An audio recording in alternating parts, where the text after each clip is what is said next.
Mochileiro Sem Pauta está no ar, galera. Aqui é o Kainaito. E hoje na bancada para falarmos como é ser um viajante negro por esse mundo em todas as suas esferas, o que caracteriza ser um corpo negro nesse mundo dos viajantes. E para chamar a bancada diretamente do Rio de Janeiro, ele que é a prova, a viva que não tem idade para mochilar, o famoso titio desse podcast. Você deve estar pensando que a idade é um problema, ele está aqui para te representar. Bem-vindo, Moisés Júnior. Bom dia, boa tarde, boa noite, galera. Moisés aqui representando. Ela, diretamente da Tailândia, a princesa, como ela gosta mesmo de se autorrotular.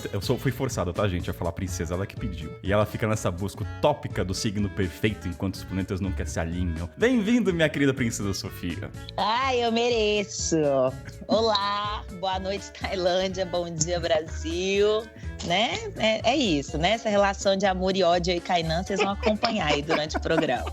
Ele, diretamente das terras de Iemanjá, que traz o afroturismo para o mundo das viagens. Bem-vindo, Gui Soares Dias. Olá, pessoal, tudo bem? Feliz de estar de volta aqui no seu podcast, Kainan, e ainda mais com essa temática que é tão cara pra gente. E ele, antes de falar desse convidado, ele já tá ficando famoso por ser chamado de última hora, o quebra-galho. Ele sabe muito bem disso. Mas diretamente do Rio de Janeiro, ele que acabou de acordar para participar aqui dessa bancada. Bem-vindo, Nicolas Guerra. Muito obrigado, Kainan, pela parte que me toca. Muito feliz, é sempre um prazer de estar aqui com o pessoal, ainda mais essa galera aí que eu adoro, sou fã de todo mundo. Então é isso daí, vamos que vamos, quebra galho, mas com muito amor no coração, vamos lá. Maravilha, então vamos pro check-in, sobe a trilha.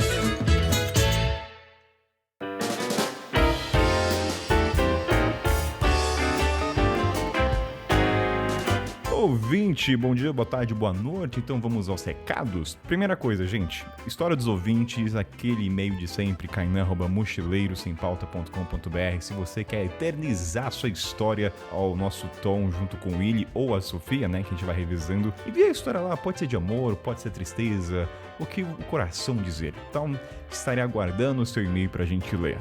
Agora, como hoje o tema é como ser um viajante negro, durante a conversa, o Gui, a Sofia, o Moisés e o Nicolas, eles vão falar de alguns sites, livros, referências, então eu já vou até adiantar algumas coisas. A primeira é o Congresso dos Viajantes Negros, que é organizado pelo Nicolas junto com a Manu. Então, assim, a gente já falou isso já há um tempo atrás, na época do Jabá, não sei que episódio, mas quem tá lá, assim, são vídeos, bem, vai estar na descrição no site, mas quem já passou por lá, o próprio, todo mundo, a Moisés já passou lá, o Nicolas, obviamente, né, um dos organizadores, a Sofia, a Rebeca Leter também já passou por lá e passou aqui no Mochileiro, e o Gui também. Então, essa é a primeira informação que vocês vão ouvir. E a segunda é a Blackbird, que é a do Gui junto com a Luciana Paulino. Então, eles organizam sempre um turismo centrado na afro-referenciado. Então, eles têm a caminhada Salvador Negra, que ocorre no Pelourinho, tem a de São Paulo Negra, que eu conheço, né, já tenho amigos que fizeram, tem no Bexiga. Então, tá todos os links aí para você se aprofundar no turismo voltado ao afro. Então, assim,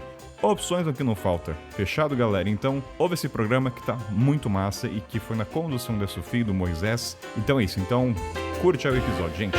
Abraço!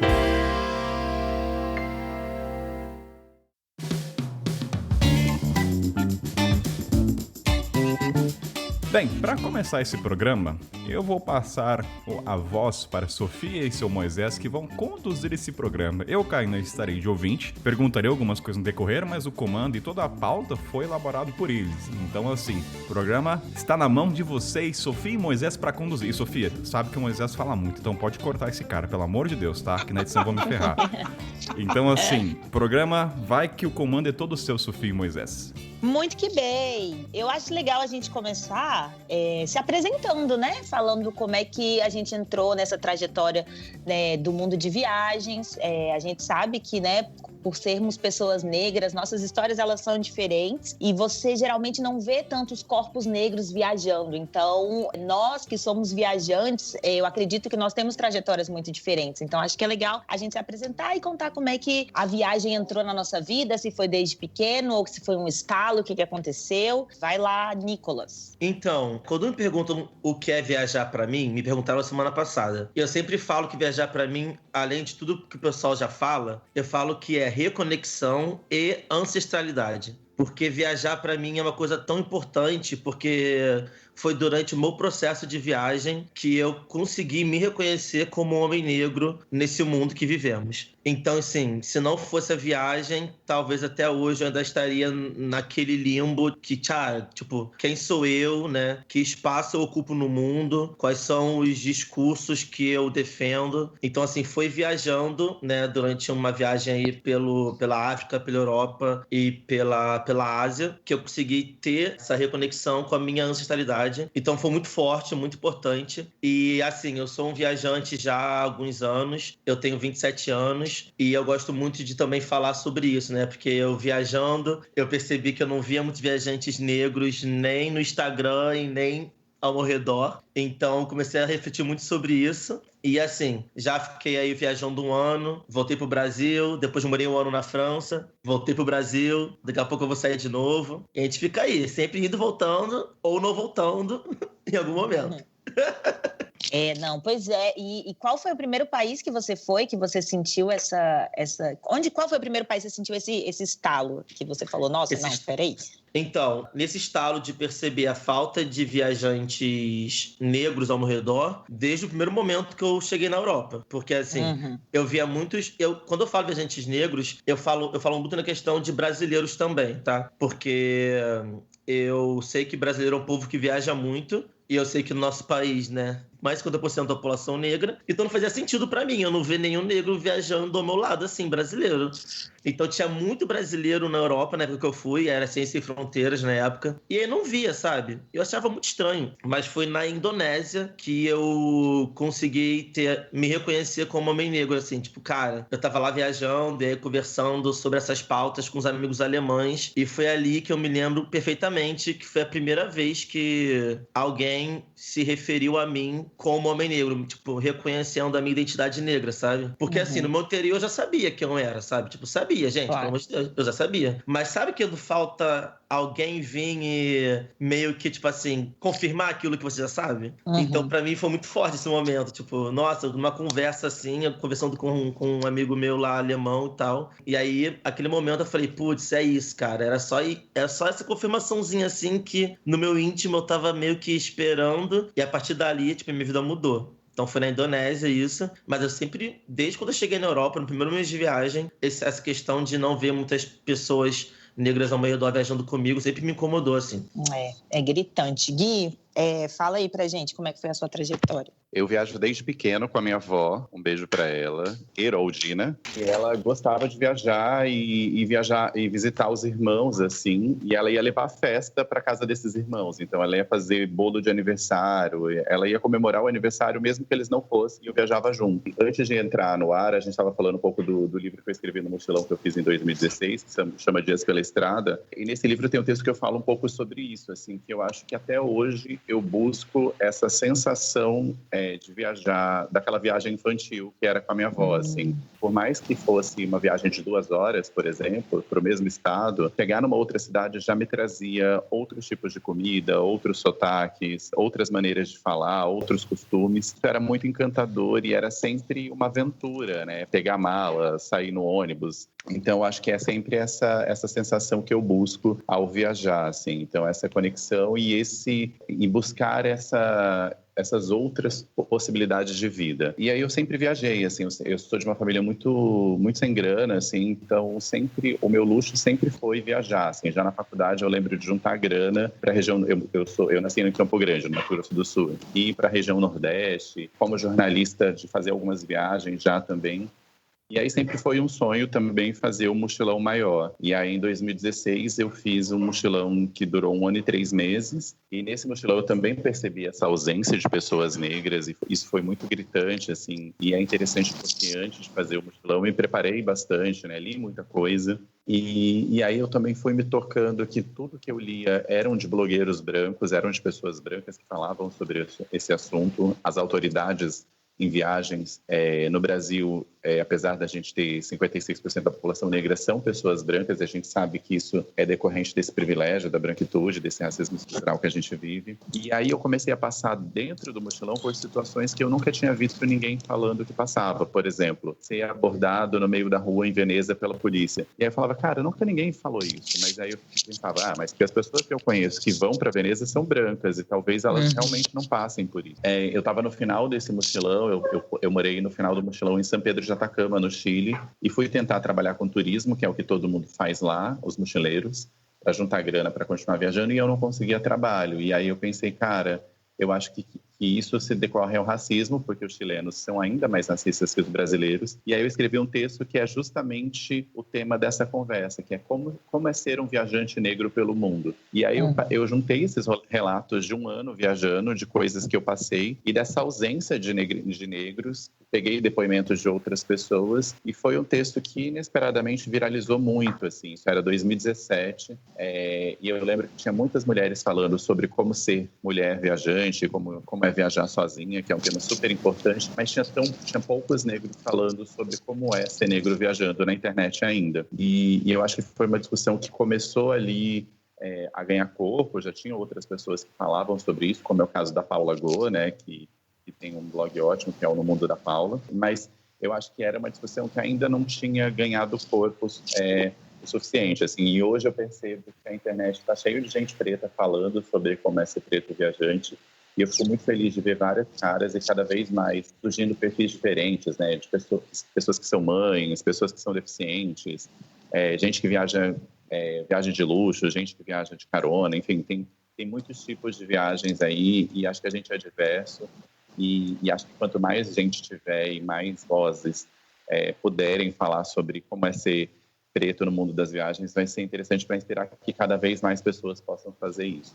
Eu acho que é exatamente sobre isso, né? Porque são experiências diferentes. Você ser uma mulher é diferente de você ser um homem viajando, né? E você ser uma pessoa preta é diferente. Inclusive, ser uma mulher negra e um homem negro são experiências completamente diferentes. Acho que por isso que é tão importante. Não sei, uma conversa como essa, sabe? Porque nós não somos um bloco só, né? Nós não temos as mesmas experiências. Então, é legal justamente falar sobre essas diferenças, sobre como é justamente para inspirar outras pessoas e para, né, colocar a nossa voz no mundo, porque a gente está aí, a gente está viajando e a gente tem que contar a nossa história. Vai lá, Moisés. Bom, comecei a minha experiência de forma diferenciada em 2016, fui desligado de uma multinacional. Antes disso eu também viajava, só que era aquela viagem comum, aquela viagem de lugar comum, que você espera as suas férias, como todo cidadão, escolhe um lugar comum, o lugar geralmente é o lugar que está bombando, e você viaja. Com o desligamento, com a demissão em 2016,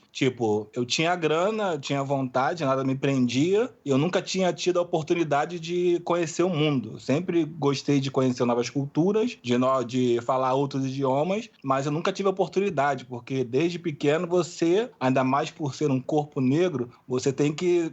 Se você tiver a oportunidade, tiver o privilégio de estudar, de formação, você vai querer fazer, porque você sabe que você precisa tá acima da média para você ser escolhido. Então foram quase 25 anos estudando direto inglês, espanhol, alemão, todos os cursos possíveis para você estar bem dentro do mercado.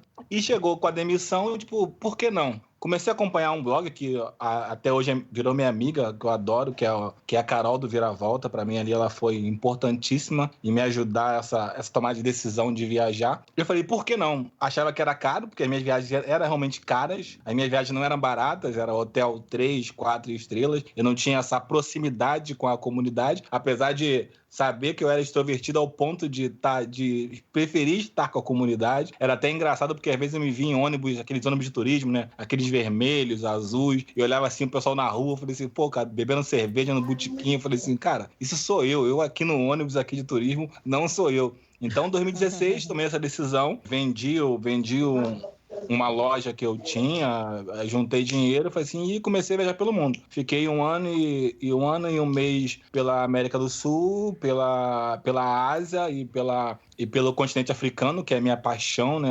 Ali é onde eu estou, ali é onde eu me sinto em casa. E desde lá, as minhas viagens são assim agora. São viagens de conexão, viagens de proximidade, viagens culturais mais próximas da comunidade local, entendeu? E você, minha querida Sofia? Peraí, antes de passar pra Sofia, eu tenho uma dúvida, Sofia, só pra perguntar pro Gui. Na questão de quando o Gui e o Nicolas, vocês aqui todos, quando vocês começaram a viajar, pensando que assim, hoje o Gui, gente, ele é uma referência sobre blogs sobre viajar sendo negro, né? Tem outros, eu não sei tantos, mas eu queria saber quem era a sua referência quando você começou, quando você percebeu que todos os textos falando de Couchsurfing, carona, tinham um padrão que era o branco, e quando é que você se deu conta disso na leitura, ou quando você viajou você percebeu, opa, peraí, tudo que eles estão falando não se aplica pra mim? Ou isso só foi se tornar nítido na experiência, na prática mesmo? Que no seu blog você relata da experiência até do Couchsurfing. A minha referência era a Kívia, ela é uma jornalista, ela tem um blog chamado Que Viagem, e ela viaja de uma forma muito... Assim, primeiro porque eu me senti parecido com ela, porque ela é uma jornalista de origem humilde, então eu sei que ela economizou a grana dela, não era uma grana que ela herdou dos pais, ou que foi fácil para ela, então era uma grana suada, a grana da viagem dela, e essa era uma história parecida com a minha. E a segunda porque eu achava que ela viajava de uma forma muito liberta, de carona, ficando na casa das pessoas, e quando ela escrevia sobre esses relatos de viagem, ela escrevia sempre de uma forma mais poética e menos, tipo, tem que ir em tal lugar, o horário de funcionamento é tal. Então, assim, o estilo dela de escrever sobre viagem era muito mais o sentimento que aquela viagem gerava do que o tem que conhecer a Torre Eiffel. Então, eu me identificava muito com isso, assim. E eu tinha essa pretensão de viajar mais de carona e mais ficando na casa das pessoas. E aí, quando eu cheguei no continente europeu, que foi o primeiro destino do meu mochilão, de 2016, eu percebi que não ia ser tão fácil assim conseguir carona e não ia ser tão fácil assim ficar na casa de pessoas desconhecidas. Eu acabei ficando muito na casa de amigo, mas fiquei muito em hostel também porque não conseguia carona e não conseguia couchsurfing. E aí, assim, esse não conseguir couchsurfing foi um processo, assim. No começo eu achava que o problema era comigo, eu achava que o meu perfil não era o suficientemente bom para ser aprovado para ficar na casa de uma pessoa. Então eu melhorei o meu perfil, assim, muito, assim, tinha muita foto, tinha muito depoimento em várias línguas, inglês, francês, espanhol. Eu tinha muitos amigos que, tipo, eu pedia para os meus amigos, né, me adicionarem. Então, tipo, eu tinha um perfil que era maravilhoso. Eu fazia mensagens personalizadas, que é uma outra dica aí, né, de quem quer ficar na casa das pessoas. E mesmo assim, eu não consegui nenhuma hospedagem no continente europeu em 3 meses. E aí, quando eu saí do continente europeu, começaram as primeiras aprovações, assim, na Tailândia e no Egito, que são países onde as pessoas são não brancas, né? E aí, quando eu tive a primeira aprovação, eu acho que era racismo. E assim, teve também uma história que é interessante, porque assim, a gente sempre acha que o preconceituoso é o outro, né? Eu lembro que o meu perfil estava muito ativo e eu moro numa casa em São Paulo onde eu também já recebi pessoas, e aí eu tinha esquecido de falar que eu não podia receber porque eu não estava lá e eu não estava, né, gerenciando a casa. E aí eu comecei a receber alguns pedidos de hospedagem na casa de São Paulo. E aí eu lembro que tinha acontecido alguma treta em algum país árabe, e naquele mesmo dia eu recebi de um perfil todo escrito em árabe uma solicitação para ficar em casa. E aí por um minuto eu pensei se eu receberia aquela pessoa ou não. E aí quando eu parei para pensar se eu receberia ou não, eu entendi que as pessoas às vezes se sentem inseguras por ver pessoas que são pintadas na mídia, que têm uma construção social como perigosas, como é o caso das pessoas negras, como é o caso das pessoas árabes, em suas casas. Então eu entendi que era por isso que talvez eu não fosse aprovado em casas de pessoas europeias. E aí isso me fez também... Sempre quando a gente percebe, sempre quando essa ficha cai, tem uma dor, mas também tem uma sensação de, tipo, preciso fazer algo para driblar isso, né? Então eu acho que é um pouco isso, assim, do tipo, e o que fazer para driblar isso? Eu acho que é fazer se aliar a pessoas negras, né? Ver outras possibilidades, né, de hospedagem na casa de pessoas negras. Então acho que é um pouco isso, assim. As minhas referências foi 2016, né, quando comecei. Então nem usava Instagram. Então era todo mundo de Facebook, era a página de Facebook que eu seguia, né? E aí eu tinha 3 pessoas assim que eu me inspirava muito. A primeira é a Pamela, do Sem Frescura Mil Destinos. Eu não sei se vocês conhecem, mas é viajante de carona. E assim, ela acampava e tal, andava de bicicleta pelo Brasil inteiro, foi pro México e tudo mais. E aí eu mandava mensagem, enchia o saco dela, trocava ideia, não sei o quê. A minha segunda referência é uma menina chamada Eveline, e ela teve uma história igual a minha. Ela era piloto de navio, como eu era, ela largou e foi viajar pelo mundo. Então eu achava assim, gente, é possível fazer, tipo, eu quero fazer igual a você. Então eu enchi o saco dela também. E um rapaz chamado Diários de Carona, que na época só era no Facebook que eu seguia ele. E ele acho que é médico, eu acho, que né, saiu da medicina pra viajar de carona. E assim, eu não sei se ele era médico, mas era alguma coisa assim. E aí, eu achava muito, muito incrível aquilo, né? Eu vi, gente, o pessoal viajando de carona, eu quero muito fazer isso e tal. Então assim, minhas referências na época eram eles. E aí, quando eu comecei a viajar, também teve esse problema do Couchsurfing. Eu não conseguia couch pelo aplicativo. E aí eu fui pro Facebook. Tinha um grupo no Facebook de viajantes, né, brasileiros na Europa, e era pelo Facebook que eu corri atrás dos couches, entendeu? E foi a forma que eu consegui driblar esse problema do aplicativo na Europa, foi pelo Facebook, que aí eu conseguia no Facebook umas hospedagens, mas também chegando na Ásia e na África foi super mais fácil, assim. Eu lembro que no Quênia, eu resolvi viajar de carona durante um mês, e foi tão fácil conseguir couchsurfing, que eu fiquei assim, gente, que eu tô com muita sorte na época, né? Nossa, que sorte, mas sabe que não era sorte, né? É outra coisa. E eu consegui assim, tranquilamente, e assim, pessoal super receptivo. Às vezes eu nem precisava de aplicativo. Eu chegava no lugar, trocava um papo com o pessoal, aí vinha um casal, fica lá em casa então. Aí eu, vamos então. E tipo assim, muito, muito mais tranquilo. Foi mais ou menos isso. Agora, por favor, falta a Sofia se apresentar. Por favor, Sofia, sua oportunidade. Não, então, eu comecei minha história com viagens, começou também com a família, sim, mas era viagens curtas, né? Viagem de carro, viagem próxima. Nunca tinha viajado de avião. A primeira vez que eu entrei no avião, eu já tinha 20 anos de idade, já estava na faculdade. Então, minha referência de viagem era só ir para a praia no final do ano com a família. Então, eu nunca considerei viagem internacional. Sempre me pareceu uma coisa muito distante. Isso que a gente está falando, né? De referência e tal. Tudo isso é tão importante, porque ao meu redor ninguém fazia isso. A minha família não viajava dessa forma, sabe? Então, como é que a gente pode se ver nos lugares se as pessoas ao nosso redor, se as pessoas parecidas com a gente não estão nesses lugares, né? Então, era algo assim tão distante que eu nem considerava. E aí, quando eu estava me formando na universidade, eu fiz o meu trabalho de conclusão de curso, foi uma exposição fotográfica, que eu falava da importância do cabelo na construção da identidade da mulher negra. Pessoas que conhecem a minha história já estão cansadas de escutar isso. Eu adoro. Mas foi assim, e aí essa exposição, ela teve uma repercussão muito grande, muito maior do que eu esperava, né? Porque a ideia era ter sido uma exposição só, e de uma foi para outra, e começou a sair em todos os jornais de Brasília. Aí eu fui convidada para expor no Rio, em Maceió, até que eu fui convidada para expor em Berlim, na Alemanha. E aí, resumindo a história, não tinha dinheiro para ir, não tinha passaporte, não tinha nada. Meus amigos me convenceram a fazer uma vaquinha online. Eu fiz essa vaquinha, também saiu no jornal, um monte de gente, conhecida, desconhecida, todo mundo ajudou. E aí eu me vi embarcando pela primeira vez, na minha primeira viagem sozinha, minha primeira viagem internacional, para apresentar a minha exposição fotográfica. Então, essa viagem para mim ela foi muito importante, tanto pelo motivo que eu fui ali, né? Foi por um projeto meu, um projeto que nasceu das minhas experiências, um projeto que foi muito, né? Que era minha alma, que estava eu ali. Então, foi muito legal ter ido por esse motivo e também porque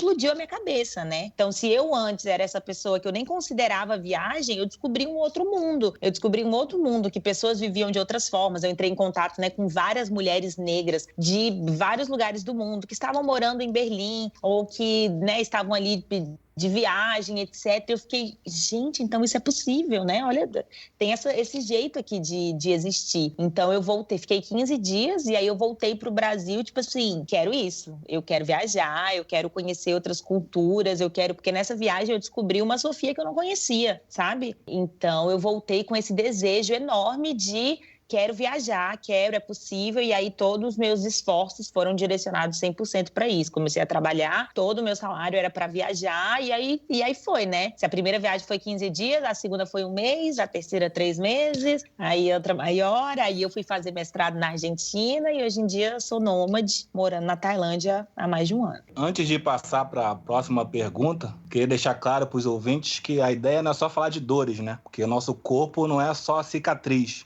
As cicatrizes são coadjuvantes da nossa história. Então, vamos falar de coisas boas também, vamos contribuir com coisas boas, porque a gente está cansado de ouvir só de cicatriz. Vamos falar de coisas boas. Antes de de falar um pouco. Eu queria ter o sentimento de vocês, baseado na temática que a gente vive, atual. Qual o primeiro sentimento que vocês tiveram, tipo assim, eu vou viajar pelo mundo? Tipo, se for um sentimento de medo, se for de alegria, qual foi o primeiro sentimento, assim, que vocês tiveram, assim, ao decidir, pronto, vou ser mochileiro, vou ser nômade pelo mundo. Qual foi o primeiro sentimento que vocês tiveram dentro de vocês? Começar pela própria Sofia. Moisés, é muito doido, porque eu gosto de falar que não fui eu que escolhi o mundo, não, que foi o mundo que me escolheu. Porque as coisas na minha vida, elas foram acontecendo tão dessa forma, assim, que meio que não houve um momento que eu falei, então eu vou me jogar no mundo. Quando eu vi, eu estava no mundo, sabe? Então, você falou de medo, eu nunca tive medo. Então, as coisas, elas foram acontecendo e à medida que elas iam acontecendo, eu só tinha mais certeza. Era certeza. Eu tava vivendo e eu falava, nossa, é isso. Eu nasci pra viver isso. Eu nasci pra fazer isso. Então, foi muito esse sentimento de me encontrar. Eu falo que eu, viajando, eu sou a minha melhor versão. Então, pra mim, foi o mundo me escolheu e esse sentimento de certeza a cada nova viagem. Tanto que a coisa de ser nômade, não foi tipo assim, eu vou parar minha vida e vou decidir ser nômade agora. Não. Foi assim, eu olhei em volta e falei, não, peraí, um nômade, o que ele precisa para ser um nômade? Porque é isso, eu preencho todos os pré-requisitos, eu sou nômade. Então foi assim, uma aceitação, mais uma aceitação do que uma decisão, entendeu? Mas sempre certeza, zero medo. Entendi. Guilherme, meu amigo, qual foi o teu primeiro sentimento? Eu acho que é um sentimento de liberdade, assim, um sentimento de poder desbravar novos lugares. Eu me sinto muito desbravador, assim, quando eu vou para outros lugares e muito, sei lá, muito uma curiosidade mesmo de conhecer outras possibilidades. Então, é engraçado que a minha resposta vai ser uma mistura dos dois, na verdade, porque, igual a Sofia falou, nunca teve medo. Sempre, no meu caso, assim, sempre coragem ou a certeza de que eu queria fazer aquilo. Então, assim, zero medo e tal. E eu sempre senti muita excitação, né? Porque eu me sentia muito preso. É estranho falar isso, porque eu tava aqui no Rio, aí a região dos lagos foi minha família. Mas eu me sentia muito preso, sabe? Tipo, sempre fui muito filme, muita série. Eu queria sempre conhecer o mundo e tal. E aí, então, esse sentimento de liberdade, de excitação, era o que me movia. Mas é engraçado, né? Porque pra gente é muito...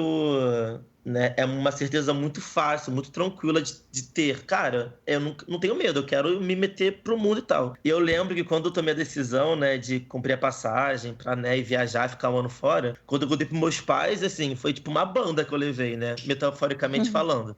Eu tava super animado, vou viajar o mundo. Aí eu contei pro meu pai falou, você quer virar um hippie? Você não quer nada com a vida? Aí eu, né, tapa na cara, assim. Gente, muito triste que fiquei, mas depois de um mês eu falei, não, é isso mesmo. Falei, não, a coragem eu tenho, pra mim essa é a minha certeza, como diz o Big Brother, é a minha verdade, eu sei a minha verdade. Indignado. Eu sei a minha verdade, essa é a minha verdade. E aí foi tudo isso, liberdade e tal, mas eu diria isso, tipo, coragem, a certeza de que era aquilo mesmo, e o sentimento de liberdade e excitação, foi isso. No meu caso, é como se fossem duas forças antagônicas lutando dentro de mim. De tipo, tinha a força do medo de não ser aceito, né? Mas tinha também a força como você falou, Nicolas, da liberdade, né? De conhecer o novo, de explorar o desconhecido, de conhecer novas culturas, que falaram muito mais forte e que foi o que tomou rumo durante a minha trajetória de viagem, entendeu? Foi nesse ritmo aí. Wakanda e vale! Wakanda por sempre! Wakanda por tudo! Complementando o que o Guilherme, o que o Nicolas disse mais cedo, da questão de couchsurf, da questão de carona. Cara, quando eu comecei baseado na minha experiência aqui local, né? Experiência local de ter dificuldade de pedir táxi amarelinho aqui do Rio, o cara passar e não parar, mesmo eu sendo aquele cara que vou pagar. Baseado nessa experiência, eu nunca me preparei pra viajar pra depender de carona ou de couchsurf. Tipo, a minha preparação, a minha cabeça foi no sentido, tipo, eu quero ser independente para não precisar de nada. Tipo assim, eu não quero chegar a essa conclusão. Eu quero viajar com a cabeça leve e não quero viajar com essas temáticas pesadas na minha cabeça que eu carreguei o tempo todo na minha vida. Então eu vou viajar com a cabeça leve, com a independência, que eu não preciso de carona. Porque eu sei como carona funciona aqui no Brasil. Então, o espelho é o mesmo pro outro. Eu não quero depender de casas, de alguém, de couchsurf, pra poder ficar. Na verdade, eu só fui começar a pensar em couchsurf quando eu tava saindo da Tailândia, que eu tava lá cruzando lá Kolanta pra ir pra Langkawi, que é na Malásia, que lá eu comecei a pensar em couchsurf, aí um holandês lá, muito louco, me aceitou na casa dele, e de lá eu comecei a mesma estratégia do Nicolas, de tipo, esse holandês começou a abrir caminho pra mim em outras localidades. Eu não entrava mais, eu entrava na plataforma, mas eu preferia que o host que me recebia, que me indicasse pro outro lugar. Tanto é que eu cheguei em Langkawi eu fui pra Kuala Lumpur. Pra Kuala Lumpur, ele já fez o meio de campo pra eu ficar na casa do malaio lá e foi muito mais tranquilo pra mim dessa natureza. Tem até um fato engraçado em Langkawi que a gente saiu, ele, Moses, que pra eles é Moses, né? Moses, vamos na feira tal, vamos pegar uma carona. Eu, carona? Tá louco? Você vai pegar carona? Não, a gente escreve aqui que a gente vai pra feirinha, o pessoal para pra gente e leva a gente lá. Eu falei assim, cara, esse cara tá louco, esse cara é um holandês grandão, porra, eu sou um negão. Meu irmão, quem vai parar carro pra gente? Ele é louco, eu vou perder meu tempo não, vamos pegar um Uber, cara, eu pago não paga Uber não, cara, a gente vai. Cara, aí eu fui lá meio reticente, eu falei assim, caraca, mano, esse cara vai pegar carona? Eu pensando, eu duvido alguém parar pra pegar carona pra gente. Eu falei assim, eu realmente duvido. Cara, aí foi engraçado, o cara não deu 2 minutos, para um cara, tipo assim, você tá indo pra onde? Tá indo pra feira? Tamo indo pra feira. Não, eu levo você lá, eu falei assim, que mundo estranho. Tipo, mas ele veio É interessante você falar disso, né, Moisés? Porque acho que a maioria dos viajantes brancos, eles veem o couchsurfing, a carona, como uma possibilidade muito legal de você economizar na viagem, né? Como uma possibilidade bacana de experiência. Só que essas experiências, elas podem ser muito negativas para as pessoas negras. Elas podem ativar gatilhos, né? Então, inclusive, quando eu vejo essas coisas de, porque você tem que pegar carona, porque se você não pegar carona, você não tá vivendo a viagem. Ou você tem que fazer couchsurfing, isso é diferente para corpos diferentes, né? Então, assim, o que eu digo é, se a pessoa negra, ela não se sente confortável, que foi isso que você falou, você queria viajar, você não queria ter que passar por essa situação de talvez ter que lidar com uma rejeição e sabe lá que gatilho que isso ia ativar em você, sabe? Então, se a pessoa negra, ela escolhe não passar por isso, ela tá 100% no direito dela. Não fazer couchsurfing, não pegar carona, não te faz de jeito nenhum menos viajante, porque são experiências muito diferentes e a gente tem que saber até onde a gente está disposto, né? E quais são os nossos limites de proteção. Então, esse tem que é assim, de que lugar que a gente está falando, né? Então, se é uma pessoa branca, é tipo assim, olha só, amor, nossas experiências, elas são diferentes. Eu não vou me colocar numa situação que vai ser desagradável para mim, para dizer que, porque eu tenho que... Não, então, se a pessoa não se sente confortável, não faça. Porque é isso, quando você se dispõe a isso, você tá se expondo, essa é a verdade. Você está se expondo a situações que talvez sejam muito delicadas. Não, perfeito. Pois é, dito isso, euzinha nunca fiz couchsurfing mesmo, pela plataforma. Não porque eu nunca tenha tido vontade, mas porque quando eu comecei a viajar mais a longo prazo, eu já comecei a viajar trabalhando. Então, eu acho mais complicado, porque o couchsurfing você tem que dedicar um tempo ali ao seu host, né? A pessoa tá te recebendo e etc. E como eu trabalho horário do Brasil, além de todos os 1000 outros projetos que eu tenho, eu acho meio complicado conciliar essas duas coisas. Mas a minha primeira viagem, eu fiquei na casa da dona do instituto que me convidou pra expor. E foi uma experiência super legal. E foi mais incrível ainda porque ela era uma mulher negra, né? Então aí era isso, eu me sentia num espaço seguro. Porque tem essa outra coisa também. Nós, pessoas negras, a gente se sente mais seguro com outras pessoas negras. Então, pra mim, foi muito importante que essa primeira experiência tenha sido com uma mulher negra, sabe? Me sentia segura. Então, foi muito legal. Ela abriu a casa dela pra mim, eu pude vivenciar o dia a dia dela. É uma experiência muito, muito bacana, se você se sente seguro. Essa é a minha opinião. Exatamente pode disso, assim, dessa conexão que a gente tem com outras pessoas negras quando a gente está viajando, né? Muito forte, assim. Eu acho que as viagens intensificam as relações e elas também, e elas permitem que a gente sinta aquele sentimento de irmandade, né? De que a gente é todo o mesmo povo e que, de repente, você encontra uma outra pessoa que vem de outro país, que não tem nada a ver, né, com a sua de onde você vem e tal, mas que, de alguma forma, vocês se conectam por conta da negritude. Eu acho que isso é muito bonito e eu me sinto muito ajudado, assim, quando eu tô viajando por outras pessoas negras. A Paula Gu, ela conta que quando ela foi para Cuba, por exemplo, ela foi muito bem tratada, ela não sofreu golpes de turistas, né, aqueles preços mais altos, porque as pessoas achavam que ela era local. Perfeito. Então, eu acho que isso acontece muito quando a gente está viajando. Eu já passei por isso também no Marrocos, onde as pessoas achavam que eu era de lá, enfim. Então, acho que isso é muito interessante e isso é uma outra possibilidade que, né, ser negro possibilita, né? Nossa, exatamente. Inclusive, esses dias eu escrevi um texto falando sobre como, para mim, a raça ela vem na frente de tudo quando a gente está viajando. Ela vem na frente de nacionalidade, ela vem na frente de gênero, ela vem na frente de tudo, porque é tão difícil você encontrar outras pessoas negras que quando você encontra é justamente isso, não importa a nacionalidade, já cria esse elo, esse laço, porque é tipo assim, caraca, eu não tô sozinho, tá? A gente tá junto aqui, a gente não tá sozinho. Então é sempre esse momento muito, muito, muito forte, essa conexão muito forte que acontece, até porque não acontece sempre, né, gente? É raro acontecer. Vocês já encontraram muitos viajantes negros? Peraí, eu na Europa mesmo encontrei. Canaí, tu quer falar? Peraí, Jantinho, tá levantando a mão. Eu tenho uma dúvida. Ô Gui, eu tirei um trecho do seu blog, me corrija se foi você, tá? Que você fala assim, percebi o quanto a minha presença era diferente, entre aspas, em alguns lugares, em restaurantes mais turísticos, só brancos em volta. Talvez seja difícil para quem não é negro entender ou captar todas essas subjetividades. Foi você que escreveu, certo? Só me confirma para ver se não tô... Fui eu. E linkado com isso da questão da você encontrar outro negro na estrada, eu tenho uma dúvida que, assim, quando vocês estão num país asiático ou Europa, vocês estão procurando um estabelecimento para comer e tudo mais. Se você, de primeira, assim, o seu olhar, ele procura alguém negro e se você vê, você escolhe ele por ter um semelhante? Tem isso, o olhar, quando você entra no estabelecimento? Assim, entendeu minha pergunta? Eu não sei, assim, o olhar para vocês, ele percorre as cores. Entendi. E se tem um cara tomando café na cafeteria, tem um negro ali, então eu vou. É uma dúvida que eu tenho, se passa isso. Isso acontece, assim, acontece também de, tipo, você lá tá numa situação de barzinho, por exemplo, de você sentar do lado da única pessoa negra que tá lá bebendo também.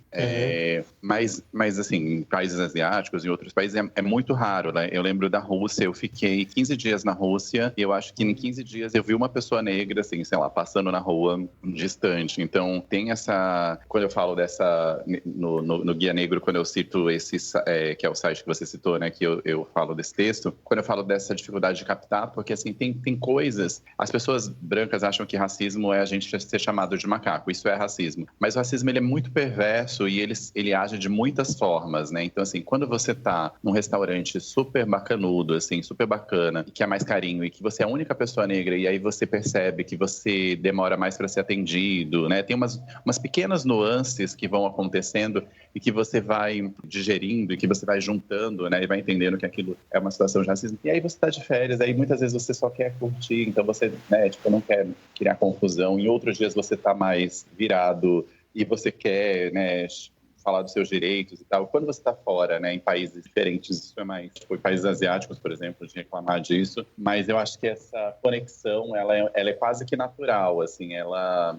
acontece da gente procurar, mas ela é intuitiva, assim, não é uma coisa que você pensa, é quase que natural, assim, pelo menos pra mim. Nossa, é totalmente isso, é muito mais intuitivo do que pensado, sei lá, parece que tem um imã no nosso corpo, né? Você vê uma pessoa negra, você é pra lá que eu vou. Nossa, muito legal vocês falarem disso, porque, exatamente, eu comentei mais cedo daquele momento especial da minha vida lá na Indonésia, que eu conversei com o alemão e tudo mais. E sim, nesse momento, eu cheguei na Indonésia sozinho, era em Bali, e eu conheci um grupo de 7 alemães. Eram 6 brancos e 1 negro. E assim, naturalmente, quem eu fiquei brother? Né, do único cara negro no grupo de 7. E foi exatamente com esse cara que eu tive aquela conversa que ele me reconheceu como um homem negro e que mudou toda a minha trajetória. Então, assim, exatamente isso que vocês falaram. Eu fui pra Ucrânia uma vez também. Fiquei lá, sei lá, uma semana na Ucrânia. Eu lembro que eu tava, tipo, não vi nenhum negro. Mas, assim, todo mundo muito branco. E eu tava andando na rua um dia, assim, era aquilo. Eu andava na rua falando, gente, eu tenho que achar alguém, pelo menos uma pessoa, um turistinha, cadê? E aí eu tava andando na rua e ao longe, assim, eu vi uma menina negra de trança, eu achei ela linda, eu falei, gente, eu quero muito ficar amigo dela, mas ela nem me viu. Ela tava indo, sabe? Tipo, eu quero ser seu amigo, mas não rolou. Eu queria chamar ela pra um bar e conversar. E aí, amiga, vamos ser amigos? Vamos bater um papo aqui? Mas é exatamente isso. Você tem uma noção, eu tô, né, na Tailândia há mais de um ano. E todo esse tempo aqui, né, obviamente, sem pessoas negras. E eu viajei a Tailândia inteira, de norte a sul e etc. E aí eu já tava aqui num momento que eu já tava muito cansada, sabe? Muito cansada. A ilha que eu tô é uma ilha muito, muito branca em todos os sentidos. Então eu já tava muito cansada, muito saturada, muito sentindo falta, sabe? E aí, um belo dia, estava eu em uma festinha aqui, que rola toda sexta-feira. E eu sempre vou nessa festinha, é sempre a mesma coisa. Aqui as coisas, elas se repetem muito, sabe? Parece que tá vivendo a mesma semana, over and over again. Então, é a mesma festinha, com a mesma playlist, até na mesma ordem e tal. E eu tava cansada da festa, e eu só fui que meus amigos insistiram. Eu fui toda esculhambada, tava toda feia, não sei o quê. Eu falei, tá, vou. E aí, eu cheguei na festa e eu olhei. Eu não vi uma pessoa negra, não. Eu vi 5, 6 pessoas negras. Eu falei, Wakanda, cheguei em Wakanda. Eu falei, que é isso? Eu morri? Eu tô no céu? O que tá acontecendo? Aí uma das meninas fez contato visual comigo, e aí foi exatamente isso do imã. Ela olhou pra mim, ela não pensou 2 vezes, ela andou na minha direção. Oi, qual é seu nome? Meu nome é fulana, que não sei o quê, vem aqui, eu vou te apresentar meus amigos, e aí me apresentou pra todo mundo. Gente, hoje eu participo de 2 grupos, tem 2 grupos aqui no WhatsApp, um só de meninas negras, que no grupo tem 15 meninas negras, e um grupo misto de homens e mulheres, que deve ter aí uns 25, umas 27 pessoas, todas pessoas negras morando nesta ilha. Então é tipo assim, pra mim, inédito. Gente, nem Brasília tem 25 amigos negros, isso não existe, entendeu? Foi assim, fato inédito, e eu falei, gente, jogar pro universo funciona, porque eu falei pra minha psicóloga, eu falei, eu estou precisando encontrar outras pessoas negras, estou sentindo muito falta, porque é isso, gente, vocês sabem do que eu tô falando, solitário. Viajar é incrível, viajar é libertador, mas você viajar sendo um corpo negro é solitário, porque tem essas nuancezinhas, essas coisinhas que geralmente as pessoas brancas não entendem, e eu não sei vocês, mas eu fico muito cansada de ter que explicar, sabe? Sim. Muito cansada de ter que explicar tudo. Então são umas coisinhas, tipo assim, teve uma menina aqui, que ela é amiga de todo mundo e não sei o quê, aí ela veio e me perguntou se eu desembaraçava o meu cabelo, se dava pra desembaraçar o meu cabelo. E aí, tipo assim, eu fiquei puta, e aí a galera, tipo assim, mas por que você ficou puta? E aí eu fiquei mais puta, porque tipo assim, meu Deus do céu, será que eu tenho que ficar explicando todas essas coisas, sabe? Então, chato. No dia a dia, essas coisas, elas são muito cansativas, a longo prazo, é muito cansativo. Então, eu já tava nesse momento de esgotamento, que eu tava, tipo assim, eu não quero ver pessoas brancas na minha frente, porque pode parecer pesado falar isso, mas é porque é isso, gente, essas coisinhas no dia a dia, você ter que explicar absolutamente tudo, é muito cansativo. Então, encontrar essas outras pessoas negras parece que a gente consegue voltar a respirar de novo, sabe? Um alívio de tipo assim, nossa, a gente consegue conversar aqui sem eu ter que estar explicando tudo o tempo inteiro. Tô num safe space que ninguém vai perguntar se dá pra desembaraçar meu cabelo, sabe? Que ninguém vai perguntar como é que lava o meu cabelo. Então, são essas coisas assim que, né? Que a galera não deve nem imaginar como é que é, mas é no dia a dia essas coisinhas, e que pode deixar a experiência de viajar o mundo ser mais solitária. Olha, se o Kainan quer viralizar esse podcast, pega essa frase da Sofia aí, tipo, eu estou cansada de ver pessoas brancas pelo mundo. Misericórdia. Mas eu já ouvi de outras viajantes negras que a Sofia falou a questão do cabelo, que não aguenta perguntar como é que você lava o seu cabelo. Gente. Não, gente, é simples, entendeu? É água e shampoo. E acabou. YouTube. Eu já comecei. Eu comecei a ser grossa já. Tipo assim, como é que você lava o seu cabelo? Menina, não sei. Como é que você lava o seu cabelo? Vai, me conta. Me ajuda. Me conta aí. Porra. Agora vamos lá. Agora sem ser. Mas só deixa eu falar uma coisa. Pode falar, fica à vontade. Fiquei pensando nessa coisa do... Como que você falou? Do space... Safe space. Safe space. Eu fiquei pensando muito nisso, assim. Acho que a gente sempre busca esse safe space quando a gente viaja, né? Tipo, tem o comfort food, por exemplo, que é aquela comida que você vai... Você tá na Tailândia, você tá Você adora comer tudo, né? Todas as comidas diferentes da Tailândia, todas as pimentas e tal, mas tem um dia que você fala, gente, não aguento mais comer comida diferente, eu preciso só comer uma macarronada, só comer uma comida né, parecida com a da minha mãe. E eu acho que o Safe Space tem um pouco disso também, né? A gente gosta de conhecer coisas diferentes, a gente gosta de estar com pessoas diferentes, mas tem horas e tem momentos que a gente precisa estar com os nossos e com quem nos faz sentir confortável e nos faz sentir bem, que a gente não precisa ser o personagem, né? Do tipo, tô vindo da Malásia, tô indo pra Rússia, tipo, aquela conversa de hostel, né? Que você pode falar de coisas mais profundas e não ficar explicando, né? Que, tipo, pessoas negras também usam protetor solar, que a gente também lava o cabelo, coisas.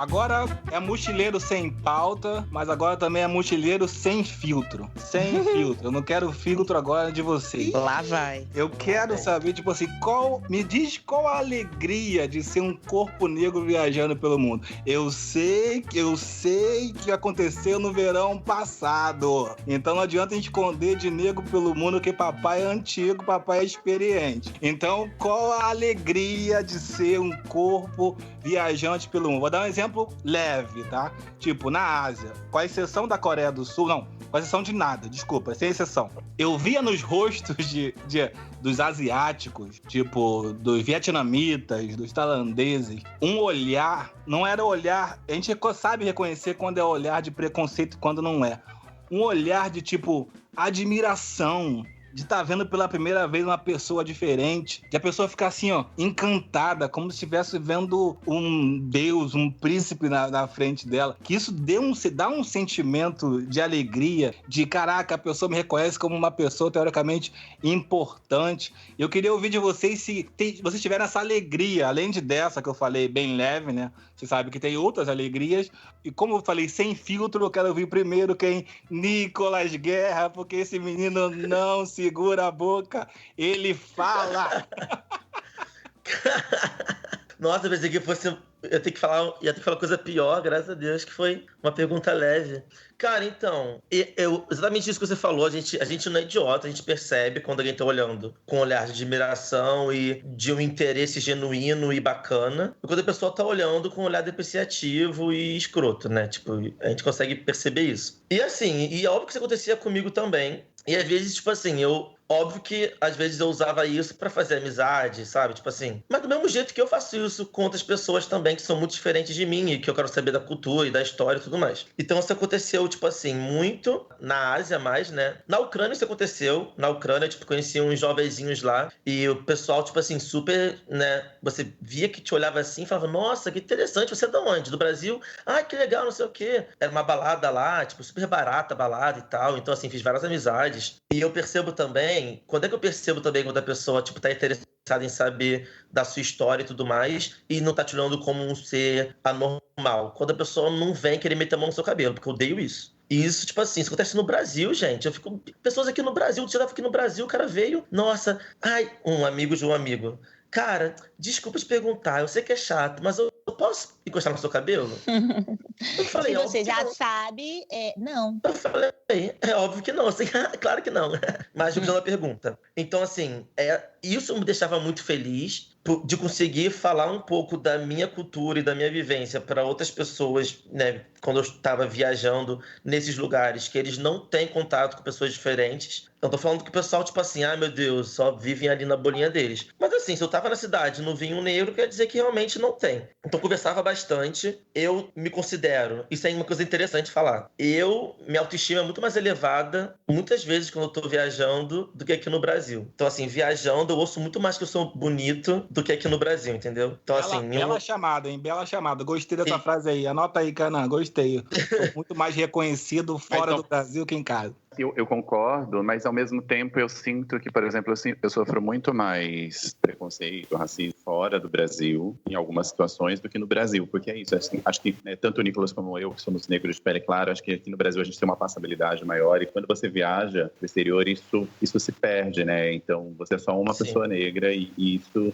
te coloca, né, naquela categoria de pessoas que, né, precisam ser revistadas, enfim, uma série de fatores negativos. Então, acho que tem esses dois fatores, tem esses dois contrastes, né? Ao mesmo tempo que é mais bonito, que eu me sinto mais bonito no exterior, eu me sinto também mais suspeito, digamos assim. E há controvérsias, né? Se vocês são negros ou não. Gente, tô brincando, calma. Entendeu? Há controvérsias. É brincadeira. Pessoal correndo no Instagram agora pra ver nossas caras. Mas olha só, até como nisso as vivências, elas são diferentes, né? Vocês todos são homens, né? Eu sou uma mulher. Então, é tipo assim, eu me sinto extremamente incomodada em qualquer lugar que eu vou em que eu fico em evidência por ser negra. Extremamente incomodada. Eu não gosto. Se alguém se aproxima de mim já falando que se aproximou porque achou a minha cor incrível, eu já me fecho completamente. Eu não gosto dessa pessoa porque, pra mim, eu sinto uma fetichização enorme, que é o que acontece muito com as mulheres negras, porque tem essa linha muito tênue, muito tênue, entre admiração e fetichização. E eu sinto, e aí é isso que a gente tá falando, né, de vários tipos de racismo e etc.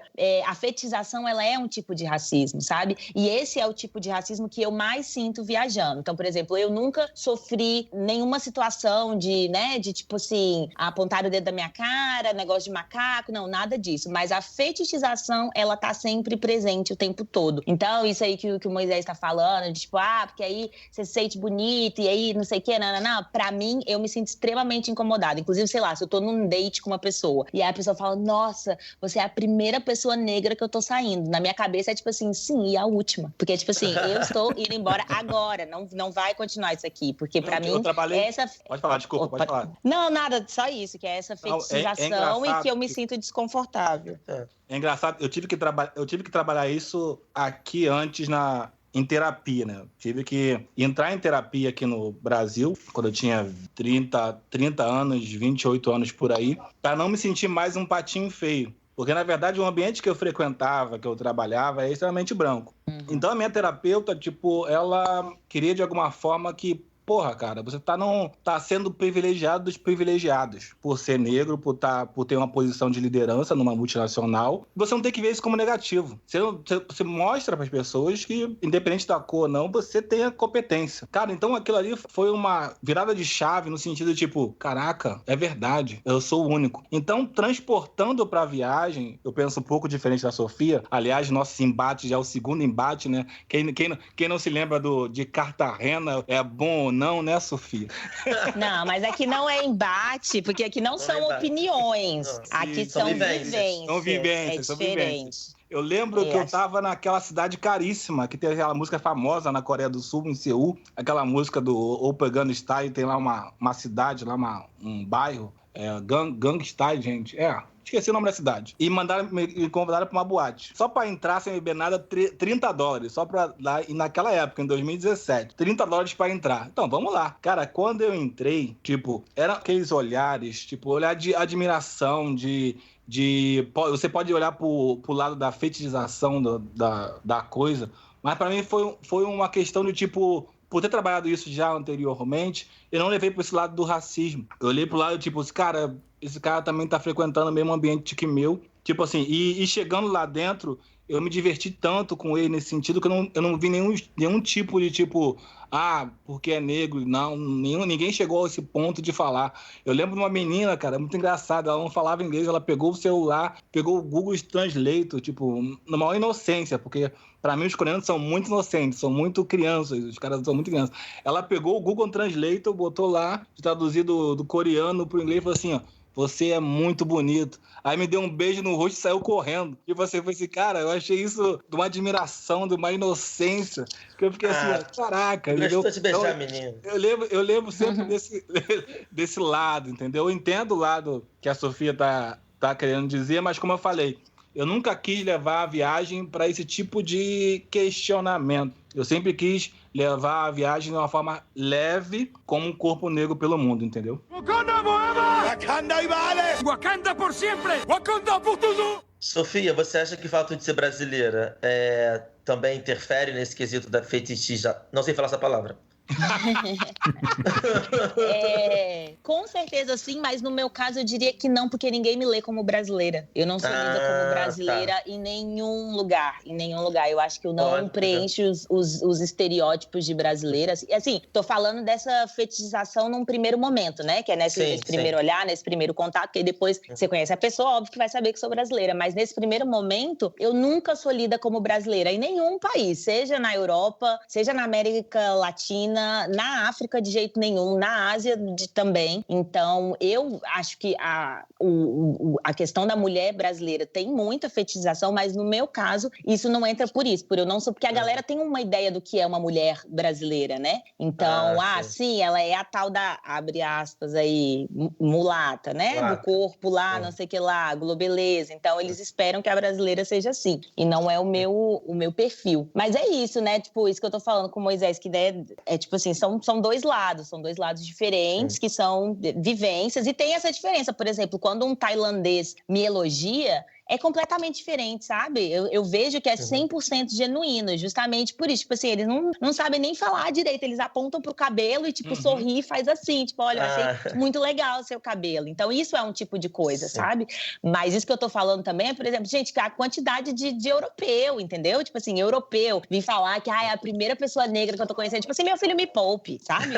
Eu não tenho tempo pra isso, não. Me respeite, sabe? Então, mas é mais nesse sentido aí. Eu queria só apoiar a Sofia nesse sentimento aí, e assim, é um sentimento que eu vejo muitas mulheres negras falando, assim, disso. Eu acho que enquanto para homens negros tem essa questão da revista, do ser considerado suspeito, para mulher negra tem essa questão da sexualização, da fetichização. Eu acho que todas as mulheres, em geral, sofrem, estão viajando sozinhas, as brasileiras em especial, mas as mulheres negras, elas são duplamente ou ainda mais, né, colocadas nesse posto. Eu tive uma experiência, eu não sou o tipo, né, de cara que é sexualizado, né, na sua existência o tempo todo, mas eu lembro que eu me senti assim, a gente já falou disso num outro episódio, quando eu estava na Itália, né, quando uma pessoa veio elogiar meu nariz, por meu nariz ser largo, por meu nariz ser diferente do padrão de nariz, né, italiano.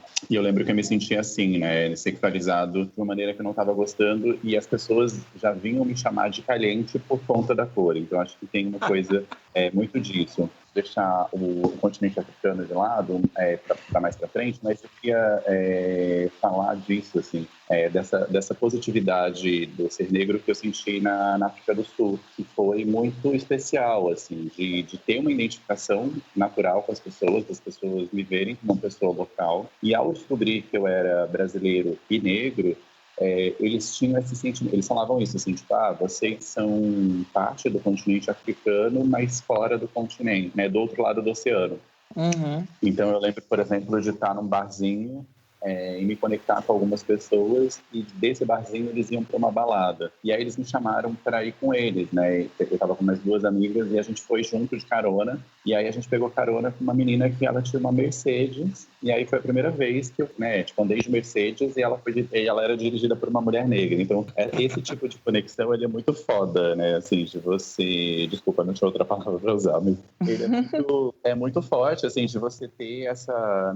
tipo, das pessoas quererem ser suas amigas porque você é um brasileiro negro, nesse caso, e porque, tipo, enfim, vocês parecem com elas e querem saber mais sobre. E é engraçado que quando elas vão contar, né, sobre a imagem que elas têm do Brasil, que elas falam das novelas, né, Ai, nossa, eu compartilho do mesmo sentimento que o Guilherme, essa identificação, sabe? E inclusive, eu digo mais, foi na África do Sul que acho que foi a primeira vez que eu senti o elogio verdadeiro, sabe? Tipo assim, vinham homens, mulheres me elogiarem e eu sentia muito genuíno, porque assim, na Europa era essa coisa do não lugar, porque assim, na Europa, gente, as pessoas me paravam na rua para tirar foto comigo, né? E aí, num primeiro momento, você pode falar, não, Sofia, mas eles estavam te elogiando, falando que você era muito linda. Tipo assim, eu em aeroporto, entrando na Europa, a imigração me parava para perguntar se eu era modelo. E, tipo assim, isso não é elogio. Isso são vários sinais das pessoas dizendo, você não pertence a esse lugar. Esse lugar não é seu. Se você tá aqui é porque você é famosa, é porque você é modelo, é porque você é alguma coisa, porque você naturalmente não poderia estar aqui. É isso que acontece, entendeu? E aí na África do Sul, esses elogios eu sentia de forma tão genuína, de forma tão verdadeira. E na África do Sul também me paravam na rua para me cumprimentar, mas é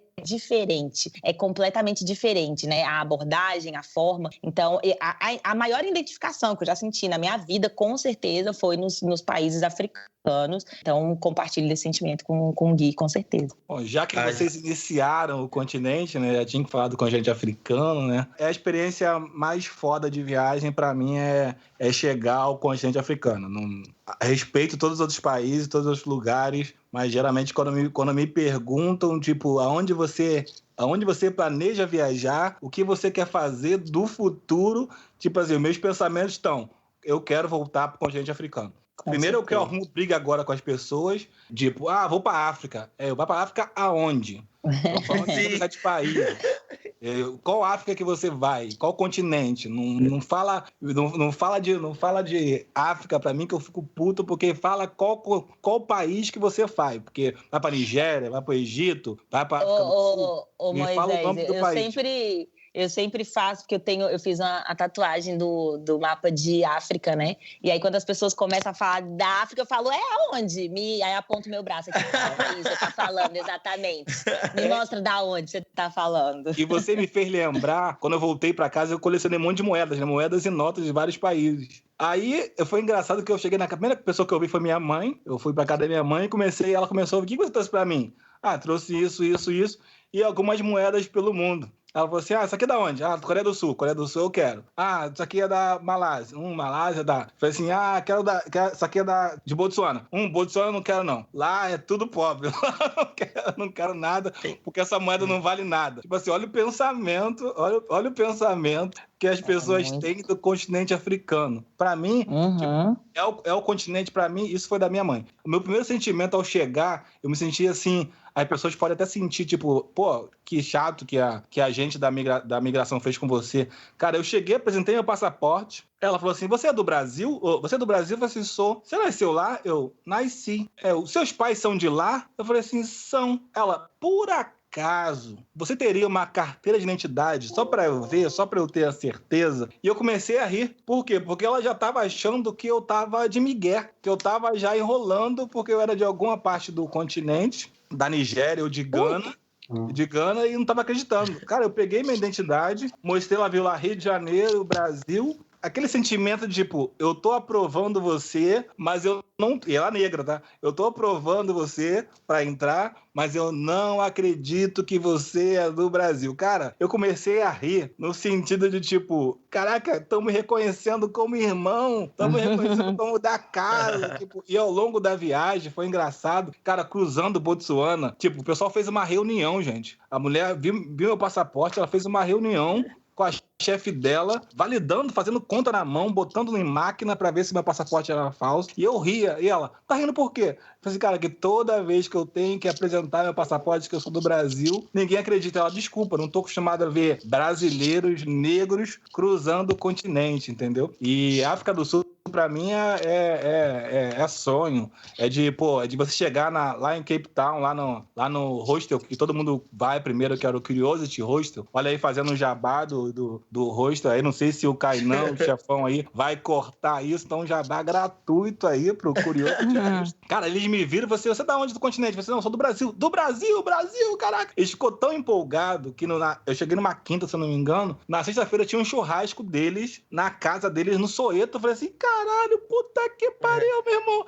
Eu vou pro churrasco no Soweto, não vou como turista, eu vou como irmão. Caraca, eu cheguei lá em Soweto, todo mundo tentando falar comigo em Zulu. Ele falou assim, Moisés, meu amigo falou assim, Moisés, não fala nada, fica calado, deixa as pessoas falarem. Eu quero ver como elas vão falar com você. Cara, 90% das pessoas falando em Zulu e todo mundo rindo, porque... Como assim você não fala Zulu? Você é daqui? Eu falei assim, cara, é um sentimento, assim, inexplicável. É explicável para quem já é negro, mas para quem não é negro, tipo assim, não consegue entender. Eu falo que o meu sentimento foi de voltar para casa. Sem nunca ter estado lá. Esse foi o meu sentimento, de voltar para casa. Na África do Sul, lá em Cape Town, que eu fiquei... Também, tipo, cheguei pra ficar, sei lá, uma semana, fiquei 5. Lá, tem uma coisa muito interessante lá em Cape Town pra mim, que além de ser muito parecido com o Rio de Janeiro, né, geograficamente falando, na Cape Town eles também tem uma história de miscigenação igual a gente, né? A gente sabe que miscigenação foi feita de uma forma horrível, né, aqui no Brasil. Nem entrar nesse mérito, mas aconteceu. Então, assim, lá no Cape Town tem os Black, o White e Colored. Então, assim, o que seria, a gente falaria que somos os negros de pele mais clara, né? E tinha muito lá, né? Então, assim, foi o único lugar fora do Brasil que eu, assim, cara, eu me senti muito em casa, porque eu via pessoas parecidas comigo também, essas tonalidades da pele negra que existe aqui no Brasil também. Eu via muito lá em Cape Town. E, assim, mesma coisa, eu juntei lá fiz 5 amigos numa balada, 5 amigos também, todos black e colored, né? Pretos e tonalidades diferentes da pele negra. Ficamos amigos e aconteceu igual o Guilherme. Tipo, me chamavam, eu entrei no carro, vamos pra fazer uma after não sei aonde. E eu ia com ele, fiquei aí 5 semanas com meus amigos do hostel, tipo, esqueceram, eu esqueci deles, né? Não existiam mais. Que era tudo alemão, não. Juntei com a galera local ali do Cape Town, somos amigos até hoje, falam no WhatsApp e tudo mais. Então, assim, me senti muito em casa, muito conexão real, cara. Cape Town, pra mim, foi realmente esse lugar. Se eu te perguntar uma coisa. Eu cheguei no aeroporto e fiquei assustado. Primeiro que eu comecei a ver... O primeiro susto pra mim foi sair do Brasil já numa companhia africana e tipo, com o pessoal, a tripulação toda negra. Eu falei assim... Nossa, as aeromoças negras. Eu queria até tirar uma foto. Eu falei assim, cara, primeira vez que eu vejo toda a tripulação negra. Maravilhosa. Eu já fiquei assim, assustado. Cara, isso foi saindo do Brasil. Agora, indo pro continente africano, eu vi aqueles outdoor, um monte de gente negra. Eu vendo todo mundo assim, eu vendo novela. O protagonista era negro. Eu vi o telejornal, o Jornal Nacional lá da África do Sul. Os negros, eu falei assim, gente, pra que eu tô fora disso aqui? Por que eu preciso sofrer tanto no Brasil? Por que eu não posso... Sabe o que eu achava mais maravilhoso na África do Sul? É que tinha esses outdoors de pessoas negras e aí tinha, tipo, um branco. E aí eu pensava, aqui eles são a cota. Sim, que o jogo virou, aqui tem a cota dos brancos. Ai, eu amava. Parece que o jogo virou, né, querida? Ô, Moisés, eu vi muito isso no Quênia, cara. Foi, assim, maravilhoso. A primeira coisa que eu reparei contigo no Quênia foi isso. Outdoor, com as mulheres lindas, e todo mundo era... Porra, gente, maravilhoso. E o maior susto, cara, também, tipo, o Guilherme falou do carro, do Mercedes, eu lembrei... Vocês vão falando, eu vou lembrando das cenas que aconteceram comigo. Cara, eu tava lá na cidade, primeiro que tem uma diferença ainda na África do Sul. Geralmente as pessoas só ficam lá, só usam o Johannesburgo de hub e depois vão pra Cape Town. Eu adorei Johannesburgo, eu ficava vários dias andando. Eu sei que o nosso chefão aí, Kainan, não gosta tanto de Johannesburgo, ele pode até falar por quê depois, não sei qual é o sentimento de vocês, mas eu lembro da situação em Johannesburgo, que eu tava andando, aí eu vi um carrão, gente, aquela Land Rover, aquela Evoque, aquilo ali.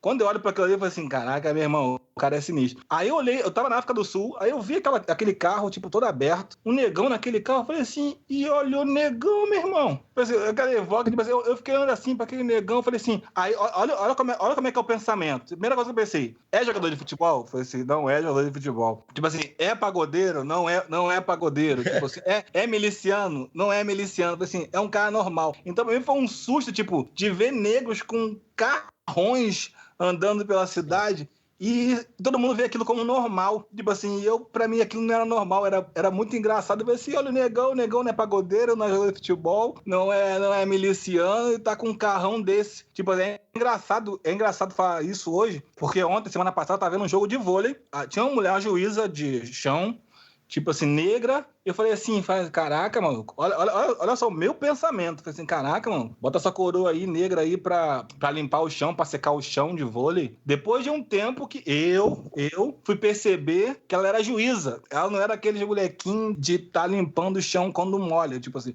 Então, na minha cabeça, eu tenho esse pensamento ainda. Se imagina de quem não é.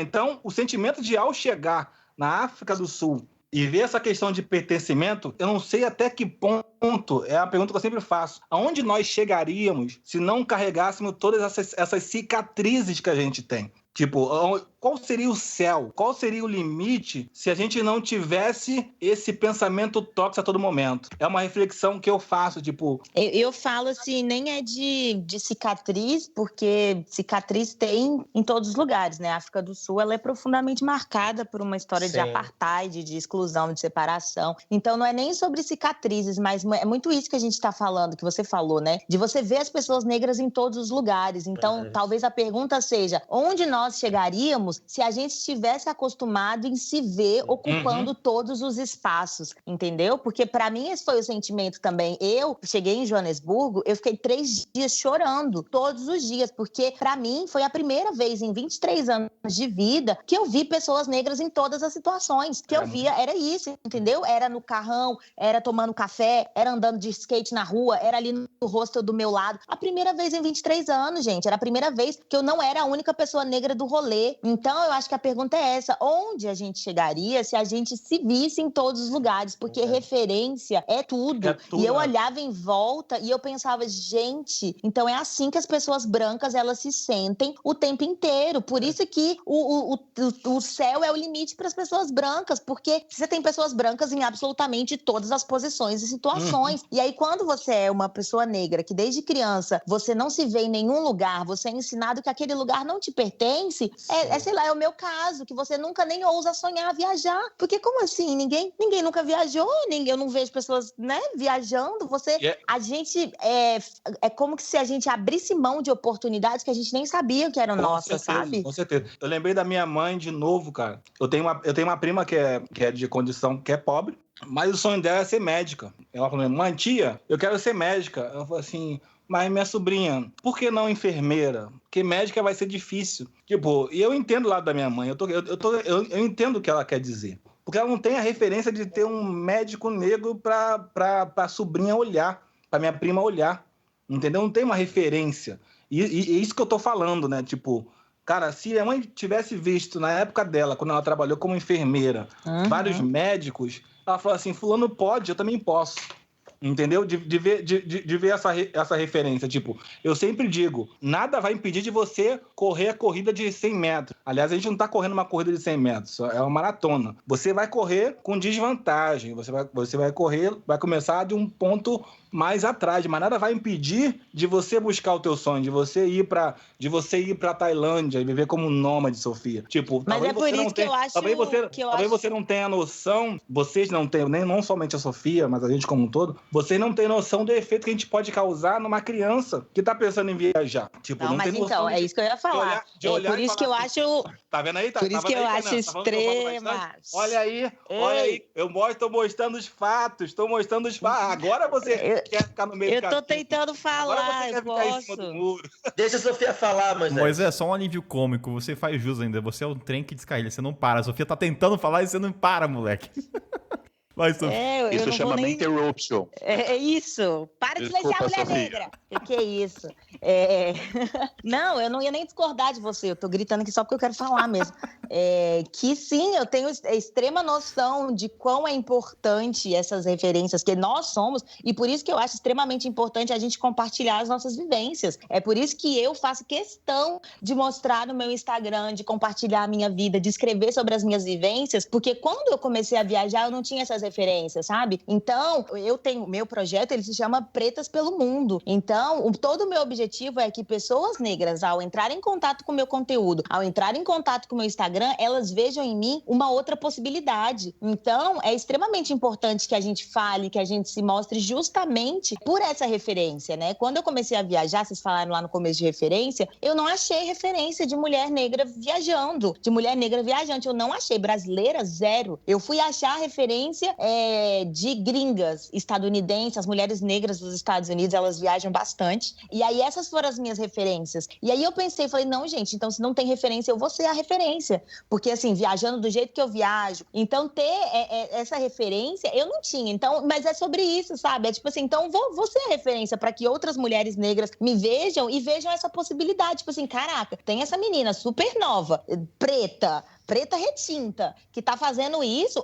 Peraí, então eu também posso fazer, sabe? Wakanda forever! Wakanda y vale! Wakanda por siempre! Wakanda por tudo! Ô, gente, agora deixa eu perguntar pra vocês, porque pra mim a viagem pro continente africano, ela foi muito um marco na minha vida, né? Tanto esse marco de identificação, quanto de ver outro tipo de viagem, de reconexão, né? De reconexão com as raízes, etc. Mas isso me mudou também no sentido de que eu tô viajando, eu quero estar cercada de pessoas pretas. Eu não me sinto completa quando eu não estou, porque eu vivenciei isso, sabe? Então, eu queria saber se vocês sentem isso também. Tanto que quando eu penso em lugares para eu morar a longo prazo, sei lá, meu longo prazo é 1 ano. Eu penso no continente africano, justamente porque eu sinto essa falta de estar rodeada dos meus iguais. Vocês se sentem assim também? Eu me sinto muito assim também. Por exemplo, fiquei 1 mês viajando pela Índia. E na Índia, a galera é negra. O pessoal não tem essa noção ainda, porque o pessoal não conhece muito sobre a Índia. Então, fiquei 1 mês lá e foi muito interessante, porque eu tava viajando eu com 2 amigos ingleses, muito brancos. Então, sabe aquilo de parar na rua que você comentou, Sofia? Então, paravam eles. Eu, para esses aí, para esses brancos aí. Me deixa em paz.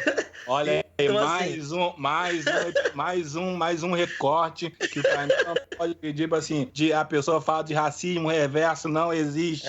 Olha bem, calma, gente, é brincadeira, por favor, vamos tudo na para esses brancos aí. E eu adorava isso. E, não adorava, né, eles serem parados, eu adorava não mexerem comigo para eles me, né, calma, gente, por favor. Fica nervoso. Então, assim, e tipo assim, cara, eu gosto muito quando, por exemplo, né, voltando ao que a Sofia tá falando. Então, sempre procurei isso. Então, o continente foi muito isso pra mim também. Eu falei que a África do Sul eu me senti muito em casa, mas foi o Quênia que me marcou mais por essa questão de, caramba, gente, cara, todo mundo é preto, que maneiro, não sei o quê. Poder, né, trabalhar com crianças. Poxa, assim, aquelas criancinhas, gente, coisa maravilhosa. Então, eu tenho muito sentimento. E agora, por exemplo, quando eu morei em Paris esse 1 ano, eu morei em Paris, eu não morei no centrinho de Paris, eu morei no subúrbio, porque era a galera árabe e preta morava. E tipo assim, eu me sentia super em casa. O pessoal vinha, nossa, você mora lá, porque é 93 que chamam, né? É o número do bairro, 93. Você mora no 93? Meu Deus! Eu falei, gente, adoro, tô super em casa. Eu, tipo, pra pegar o metrô, na entrada do metrô, tinha um pessoal vendendo churrasquinho. Falei, gente, isso aqui é Madureira. Lá, Tô em Madureira. Sou Madureira. Eu chegava lá, e aí, galera, era R$1, €1, né?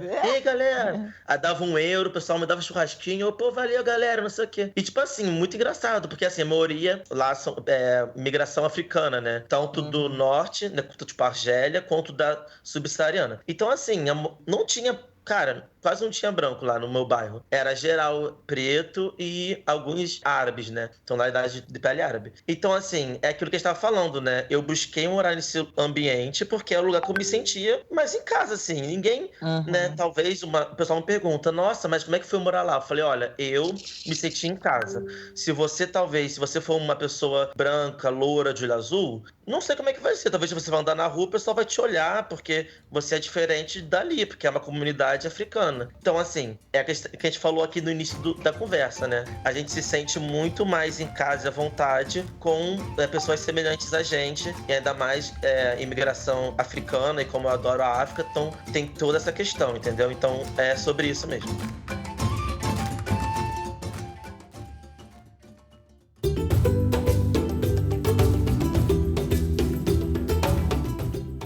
Moisés, deixa eu só te cortar aqui, porque eu quero escutar o Gui falando como é que foi essa experiência dele, como é que foi esse sentimento dele. E agora, quando você planeja novas viagens, se você pensa nisso também, Gui, do continente africano, de querer estar rodeado de pessoas pretas, como é que é isso pra você? Com certeza. Eu acho que é uma busca constante, assim, quando o Kainan me anunciou aqui, né, tipo, falando que eu ajudo a trazer o afroturismo pra conversa, eu acho que eu também faço essa busca no Brasil.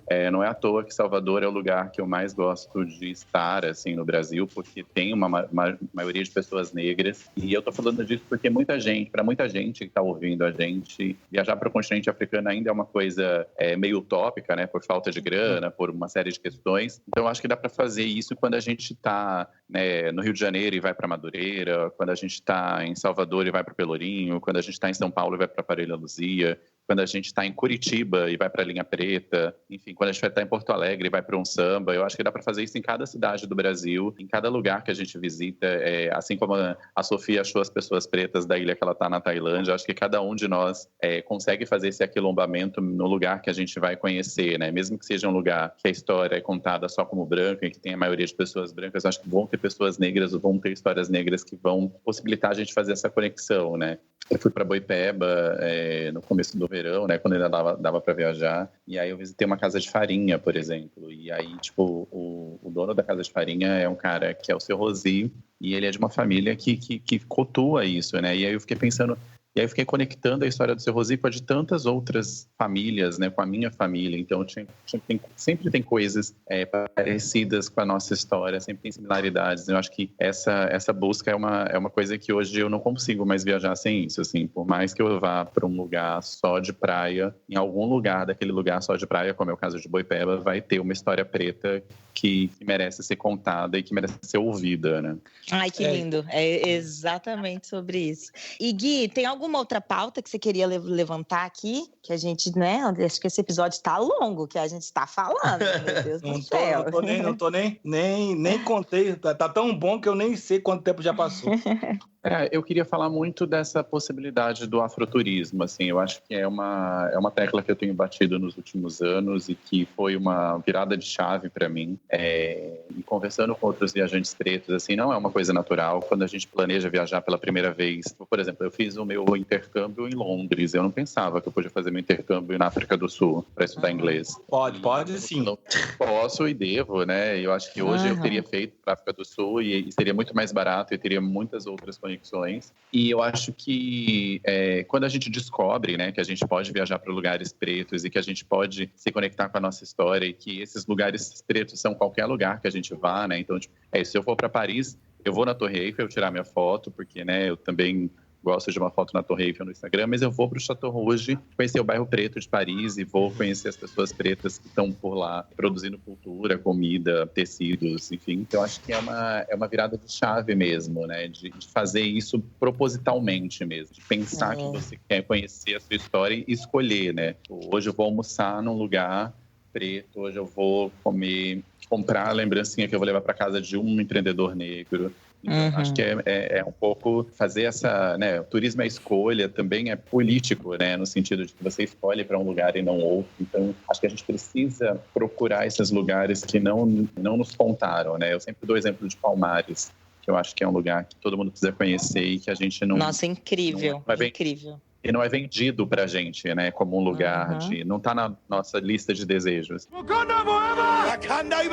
Wakanda por sempre! Wakanda por tudo! Eu não sei como é que foi o sentimento de vocês ao voltar da África pro Brasil, que é o que o Gui falou, tipo, de conexão com a sua negritude. Assim que eu voltei, assim que eu cheguei aqui, eu fiz o roteiro da Pequena África no Rio, que eu não conhecia. Eu achei isso um absurdo. Eu achei um absurdo, falei assim, cara, gente, como é que eu não fui, como é que eu não conhecia esse roteiro de onde os negros chegavam no Porto do Rio de Janeiro? De conhecer a história, de ver como chegavam os pretos novos, de ter toda essa história, né? Tipo, cara, e agora, antes da pandemia, eu não saía de lá. Eu ia pra Pedra do Sal sem saber toda a história do Pedra do Sal. Tipo assim, eu voltei muito com esse sentimento de ter essa conexão com a minha origem. Não sei como é que foi o caso de vocês.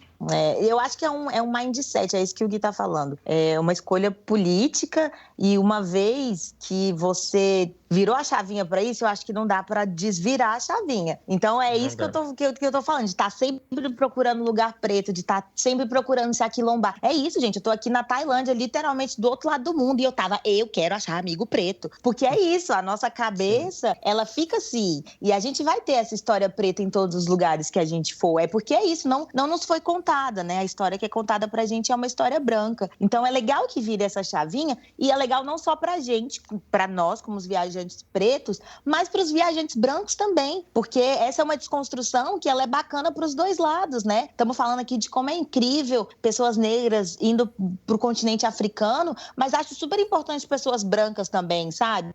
Pra desconstruírem várias coisas, pra entenderem, pra se colocar nesse lugar de ver um outro lado de uma história que não é contada. Então, eu acho bacana a gente começar a se atentar pra essas coisas, né? Sair um pouco desse roteiro tradicional. isso? É isso. Sim, brancos, vocês também podem e devem conhecer a Pequena África, no Rio de Janeiro, Palmares, a Caminhada São Paulo Negra e tantos outros lugares pretos da nossa história. Ô Gui, pode falar, aproveita que você fala Caminhada Negra, pode falar o seu trabalho, né, linkar já, aproveita esse momento, explicar. A Caminhada São Paulo Negra é o melhor passeio que uma pessoa pode fazer por São Paulo. É um passeio, é uma brincadeira verdade, é um passeio que é um roteiro que eu idealizei pelo centro de São Paulo, que conta a história preta de alguns lugares, de alguns personagens do centro. É organizada pela Blackbird Viagem, que é a empresa que eu sou sócio. E é um passeio muito interessante porque São Paulo é essa cidade, né, que você vai para lá, é um centro financeiro e a branquitude ela tá dominando todos os espaços. E a história preta ela é muito apagada, né, ela é muito pouco óbvia. Então a gente conta um pouco, dá algumas dicas. É um misto de experiência, né, de lugares que têm energia, que são fortes, você não entende, com outros que estão ali, que você passa todo dia e nunca vê, ou que você vai para a cidade, né, tantas vezes e não conhece. Então acho que é essa possibilidade, assim, que a gente desenvolve nessa caminhada. Eu vou deixar o link na descrição da empresa do Gui, para quem tiver interesse em fazer, então tá no link na descrição desse episódio, tá, galera? Eu queria trazer um assunto que eu recebo demais essa pergunta no meu Instagram, de pessoas negras, principalmente, né? Falando que elas têm vontade de se jogar no mundo, que elas têm vontade de viajar, mas que elas têm medo. Medo de sofrer racismo, medo de, né, de não serem aceitas e etc. E eu acho legal pontuar isso aqui, que o medo, ele não pode ser um impeditivo. Porque é isso, né? Aqui a gente já citou algumas experiências de como muitas vezes no Brasil as situações são piores do que viajando, outras vezes viajando. Enfim, as situações mais tensas que eu já passei em questão racial foram no Brasil. Então, o que eu sempre falo é: ser um corpo negro já é uma coisa difícil, já é complicado, não é uma experiência fácil. Então, é isso, no quintal da sua própria casa não é uma experiência simples. Então, eu acho importante que a gente tenha consciência disso, óbvio, mas que isso não seja um impeditivo, sabe? Vou deixar de viajar porque tenho medo de racismo. Então, porque tem outras possibilidades, né? Tem isso, tem o continente africano, tem esse aquilombamento, tem redes de apoio, né, de forma de você viajar e se sentir seguro, mas que o medo, para as pessoas negras, o medo que está sempre tão presente, que ele não seja um impeditivo, né? Porque, não sei, acho que já nos foi tirado tantas coisas, então todo mundo que me pergunta, e aqui eu estou reforçando, acho importantíssimo que não seja um impeditivo. Tem muitas opções, tem muitas possibilidades, e o mundo, ele é nosso também, sabe? O mundo nos foi ensinado que o mundo, ele é das pessoas brancas, mas o mundo, ele é tão nosso quanto. É isso, acabou o programa. Beijo! Eu tô esperando vocês falarem, né? Já como eu sou visto como uma pessoa que fala bastante, eu tô aqui me segurando pra não falar. Não, mas já que ninguém falou, o Gui ia falar. Não, o Guilherme queria falar. O Guilherme queria falar. Agora todo mundo quer falar. Ninguém queria falar, agora todo mundo quer falar. Vai, Gui. Eu queria pedir desculpa porque eu tô muito jabazeiro, mas eu lembrei de várias coisas aí com essa fala da Sofia que tem a ver com indicação de coisas que as pessoas podem ver e que eu acho que é importante esse papo não acabar por aqui também, né? As pessoas que estão interessadas verem, né? Você falou o mundo é nosso, eu lembrei muito do congresso que a gente participou, né? Que foi organizado pela Manuela e pelo Nicolas, que tem exatamente esse nome, né? Que é o Mundo é Nosso, que reúne vários viajantes negros que contam as suas diversidades, né? Ao viajar, e tem muitas pessoas diferentes, e é muito interessante assistir e ver, né? Eu acho que é barato comprar, então tá lá na internet, é um congresso virtual, dá para assistir agora, né? Saindo desse podcast, ir lá ouvir e lá assistir essas pessoas. A gente também pode colocar o link aqui na descrição.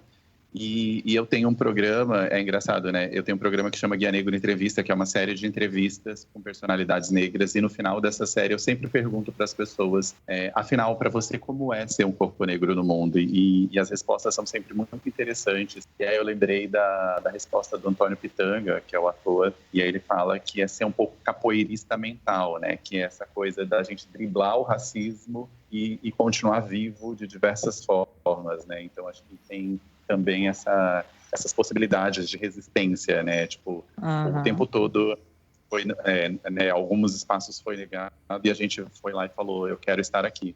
E aí a Sofia falou disso, né, de ter um continente africano e tal. Mas, por exemplo, eu lembro de quando eu fui para a Rússia, várias pessoas me diziam, não vá para a Rússia é racista, a Rússia é homofóbica, a Rússia é isso, a Rússia é aquilo. E aí eu falei, cara, quer saber? Era 2016. Falei, não vou deixar de ir num país porque ele é racista. Eu vou lá ver qual é. E aí eu fui. Realmente a Rússia é racista, realmente a Rússia é homofóbica, mas é linda. Eu não me arrependo nem um minuto de ter ido e teria ido. Não tenho vontade de ir de novo, porque já fiz, já foi legal. Mas, assim, tem outros países para conhecer, mas eu teria ido de novo, assim, sabe? Se eu fosse pensar, depois que eu saí de lá, das experiências que eu vi, se foram boas ou ruins. Foram poucas experiências ruins e racistas, que sempre são traumáticas, mas como eu acho que eu estava preparado para aquilo e estava com amigos, eu estava me concentrando em curtir o país e foi legal. Então, acho que a gente também tem que ter essas pessoas negras aqui para dizer isso, né? Que a Rússia é racista, porque senão você vai só para a Rússia só achando que ela é bonita. Então, agora a gente vai lá para lá, mas a gente vai preparado para uma situação de um país que tem pouca diversidade étnica, né? É a consciência e não deixar que isso te impeça de viver experiências, né? Desculpa, Nicolas, pode falar. Nada, só queria deixar uma mensagem. Aí? Não, só uma mensagem final que eu lembrei aqui. Cara, tipo assim, hoje em dia, eu não aceito mais ninguém vir falar que não segue viajantes negros na internet, que não conhece. Essa desculpa não existe mais. Aqui já somos 3. Sofia tem o Pretas pelo Mundo. O Gui tem o Guia Negro. Lança todo ano uma lista com 21 viajantes negros para seguir no Instagram. No Congresso são 24. Então, gente, galera que tá ouvindo aí, se você é negro e quer, né, se inspirar, quer ver alguém fazendo o que você quer fazer, só seguir essa galera. Branquitude, segue também para ver como é que é o rolê, porque assim, tem muita gente bacana aí produzindo conteúdo maravilhoso.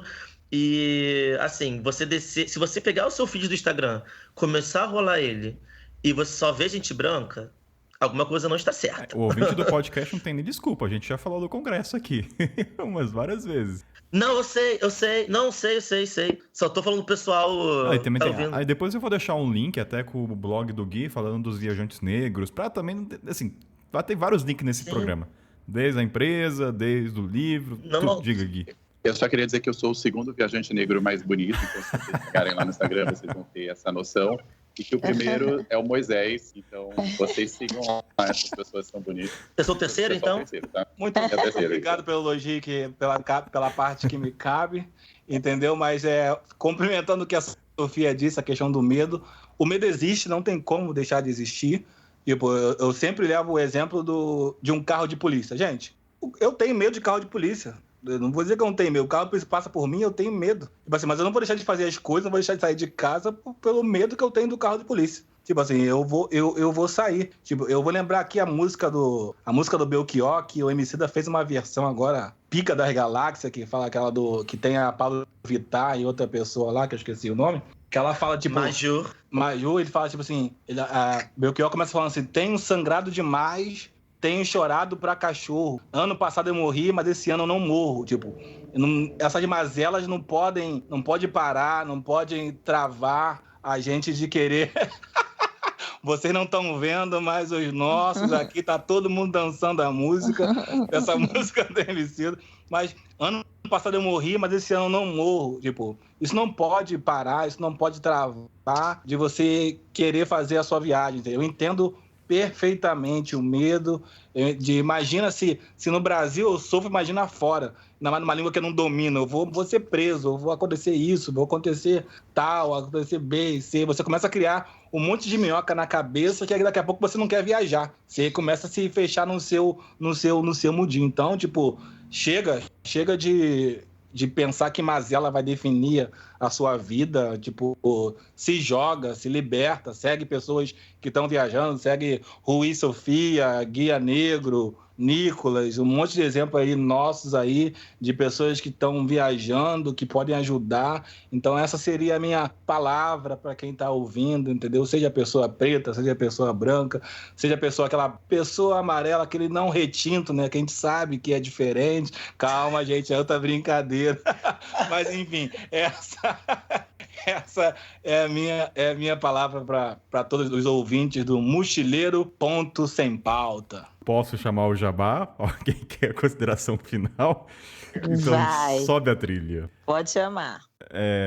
Momento Jabá, já conhecem já, falam onde vocês se encontram, falam da empresa. Aí eu sempre coloco assim, tentem falar no máximo em 1 minuto. Moisés, principalmente pra você, tá? Que você vai continuar com essa fama que fala pra um caramba. Nossa. A Sofia me contou várias vezes, falou muito mais do que Moisés. Não tantas quanto eu gostaria. Moisés, sua autopercepção tá péssima então, porque você... Tá bem ruim. Não, inclusive, Kainan, deixa ele fazer o jabá primeiro, que aí a gente vai contadinho aqui e aí já tá com o outro. Deixa eu pegar meu pronome então vamos lá. aqui. 3, 2, 1... Deixa eu falar uma coisa antes do Jabá. Pode? Pode. Posso. Eu que tô achando que eu tô falando muito, mas vamos lá. Eu sempre falo essa coisa da viagem, né?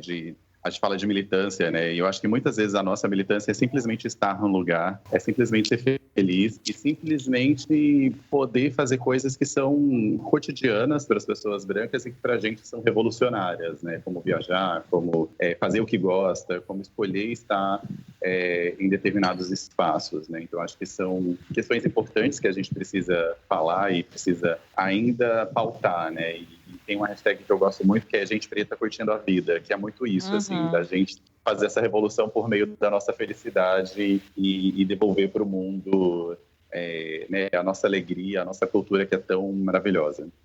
Nossa, e é exatamente isso. Tem uma frase que ela me marcou muito, que ela fala que a nossa existência, ela já é resistência, sabe? A nossa militância, ela é existir. Então, nós, pessoas negras, existindo, viajando, sendo felizes, a gente já está fora da curva do que foi estabelecido, né, pra gente. Então, existir já é resistir quando a gente fala de corpos negros. Isso aí. Agora pode jabá, cara. Agora pode jabá, então vamos no jabá.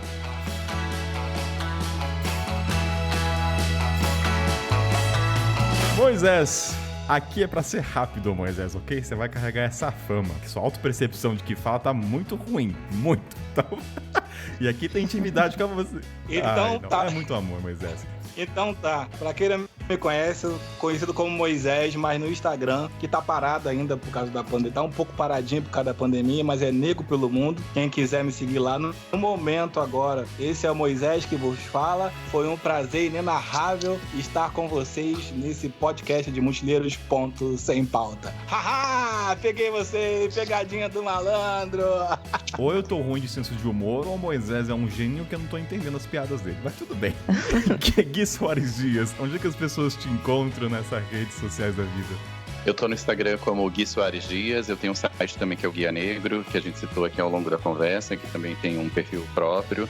Tem o livro Dias pela Estrada e o programa Guia Negro Entrevista lá no YouTube da Catraca Livre. Nicolas Guerra, meu querido, vai que é tua. E aí, galera, Nicolas Guerra, meu Instagram é Mochileque, com Camudo no final. YouTube também é a mesma coisa, só existe eu na internet de Mochileque. Primeiro único, não aceito imitações. É isso daí, me encontrem lá, vamos trocar uma ideia. No momento não estamos viajando, mas estamos produzindo conteúdinho. De quebra, ainda falo um pouco de África e da língua francesa, que eu dou aula no momento. Muito obrigado, e agora, com todo o glamour, com o tapete vermelho, vai, Sofia, a princesa da Tailândia. Música de fundo. Ai, gente, é isso, né? Sofia Costa, você pode achar no meu Instagram, @ruisofia. Eu tenho o meu projeto Pretas pelo Mundo, tenho o site, tem um livro onde eu conto todas as minhas vivências. É um livro interativo, todo dentro do Instagram. Você pode achar tudo lá no meu perfil, onde eu conto as minhas vivências de ser uma mulher negra viajando o mundo, né? Tô viajando o mundo aí sozinha há mais de 4 anos. E é isso, vamos trocar ideia no Instagram, tô sempre conversando com todo mundo, eu acho super interessante essa troca, sou super adepta da gente trocar, porque é isso, referência é tudo, e é isso, gente, obrigada, um beijo. Então, obrigado Gui, obrigado Moisés, obrigado Sofia, obrigado Nicolas, foi um papo maravilhoso de ouvir, como ouvinte aqui. E é isso, então até a próxima e valeu. Valeu, um beijo. Valeu, quero viajar com vocês. Ai, vamos! Valeu, me chama de última hora sempre, eu venho. Valeu, quebra galho.